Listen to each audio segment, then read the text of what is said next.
Bonjour et bienvenue sur Croisée des chemins. Commençons par les millions de personnes qui s'inquiètent pour leur logement. Ils pourraient bien garder leur maison pour le moment puisque le CDC vient de publier une nouvelle interdiction d'expulsion.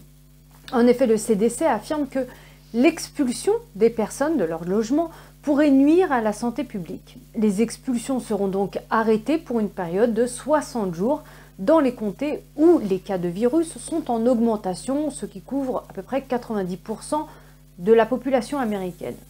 Les législateurs démocrates saluent cette interdiction et la présidente de la Chambre des représentants, Nancy Pelosi, a tweeté, je cite, « que ce nouveau moratoire donnera du temps pour que l'argent alloué par le Congrès soit versé car il contribue à arrêter la propagation du virus. » Fin de citation. Le Congrès a en effet précédemment approuvé près de 47 milliards de dollars pour l'aide au logement. Le leader républicain du Sénat, Mitch McConnell, dit qu'il semble que l'argent soit toujours à Washington ou dans les États ou les collectivités locales. Selon lui, cela ne nécessite aucune action législative supplémentaire. Ils doivent juste, dit-il, débloquer l'argent qui a été mis à disposition pour qu'ils puissent résoudre le problème. Et selon une étude de l'Aspen Institute, 6,5 millions de ménages américains sont en retard sur le paiement de leur loyer, totalisant ainsi plus de 20 milliards de dollars dus aux propriétaires. L'Association nationale des logements a tweeté mardi que le moratoire sur les expulsions est un mandat gouvernemental non financé qui oblige les fournisseurs de logements à fournir un service coûteux sans compensation et impose, de l'autre côté, aux locataires une dette insurmontable. L'association poursuit en ajoutant qu'il est plus que temps pour le gouvernement d'adopter des solutions responsables et durables qui donnent la priorité à l'équilibre entre les locataires et les propriétaires de logements. Et toujours à ce sujet, certains soulèvent la question de la légalité. Lance Gooden, qui est membre du Congrès du Texas, a tweeté, je cite, « Je rappelle, le CDC ne vote pas les lois, le Congrès le fait ».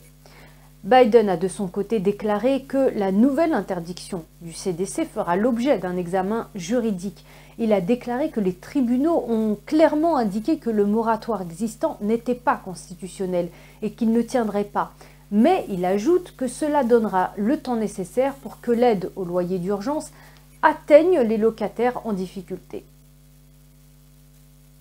Et il n'est pas certain que la Cour suprême considère le nouveau moratoire différemment. En tout cas, pour le moment, il est prévu qu'il reste en vigueur au moins jusqu'au 3 octobre.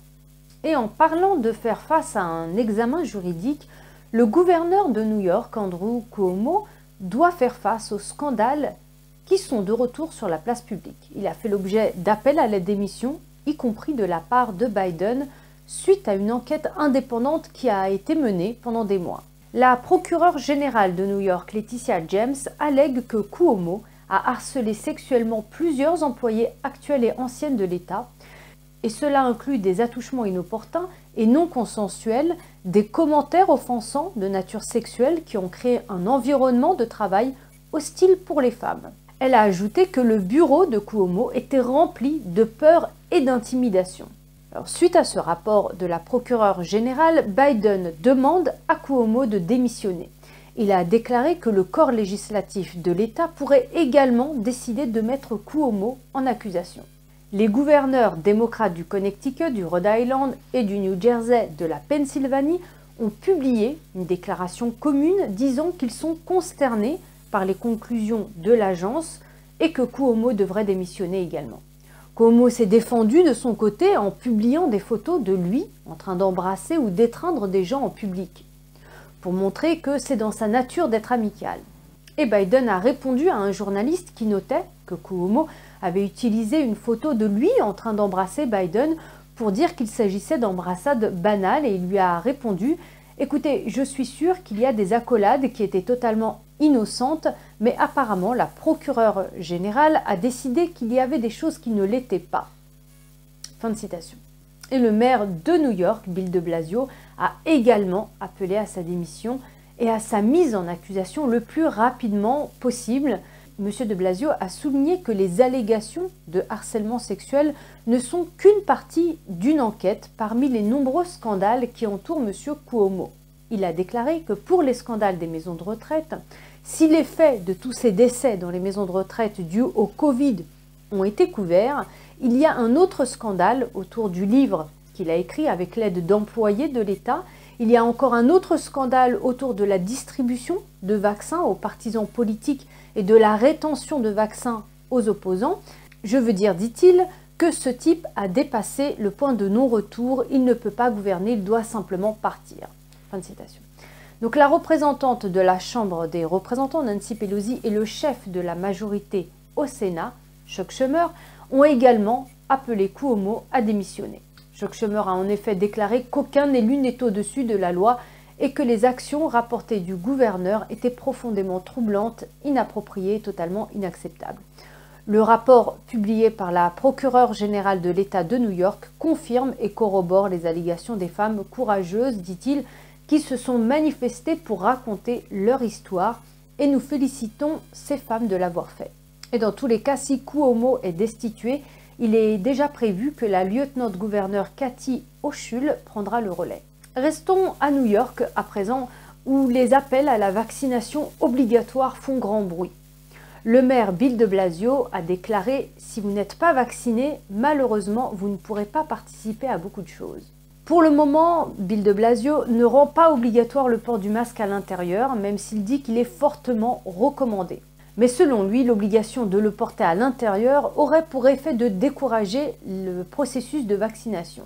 La question en elle-même du port du masque est à nouveau débattue. Le directeur de l'Institut national de la santé estime que les parents d'enfants non vaccinés devraient porter des masques à la maison et les enfants aussi.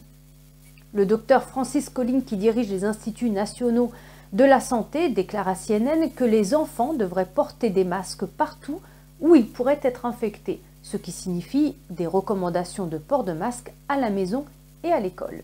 Alors que les gouvernements et le secteur public imposent de nouvelles obligations en matière de vaccins et de système de passeport, le docteur Jérôme Adams, ancien directeur général des services de santé des États-Unis, estime qu'il est important d'homologuer pleinement les vaccins pour faciliter l'application de ces obligations.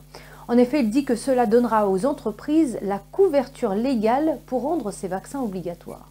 Il affirme également que l'armée n'imposera pas le vaccin tant qu'il n'aura pas été pleinement homologué. Alors, la récente campagne de vaccination a-t-elle porté ses fruits? Selon un sondage réalisé par Axio et Ipsos, seul un Américain non vacciné sur 3 a déclaré qu'il se ferait vacciner si son employeur le lui demande. Une nouvelle enquête de la fondation Kaiser Family révèle que la plupart des Américains non vaccinés pensent que les vaccins Covid sont plus dangereux que la maladie elle-même. La majorité des Américains non vaccinés pensent en grande partie que les médias ont exagéré la gravité de la pandémie. Et passons à l'état du soleil. Des cas augmentent mais les masques ne sont pas portés. Le gouverneur de la Floride, Ron DeSantis, a déclaré que les hospitalisations dues au Covid dans son État diminuent et que l'État ne fermera pas ses portes. Cette déclaration intervient alors que le variant Delta a provoqué une recrudescence des cas dans tout le pays et que la Floride a enregistré plus de 21 000 nouveaux cas de virus samedi, ce qui a battu le record de l'État. Ron DeSantis a déclaré que nous n'allons pas fermer nos portes, les écoles resteront ouvertes, nous protégeons l'emploi de chaque Floridien dans cet État, dit-il, nous protégeons les petites entreprises des gens. Les données de Health and Human Services montrent que les hôpitaux de Floride traitent plus de 11 000 patients Covidés. Et M. DeSantis a déclaré que les hôpitaux de son État sont ouverts et que ceux de Jackson ont 2 fois moins de patients atteints de Covid que l'an dernier.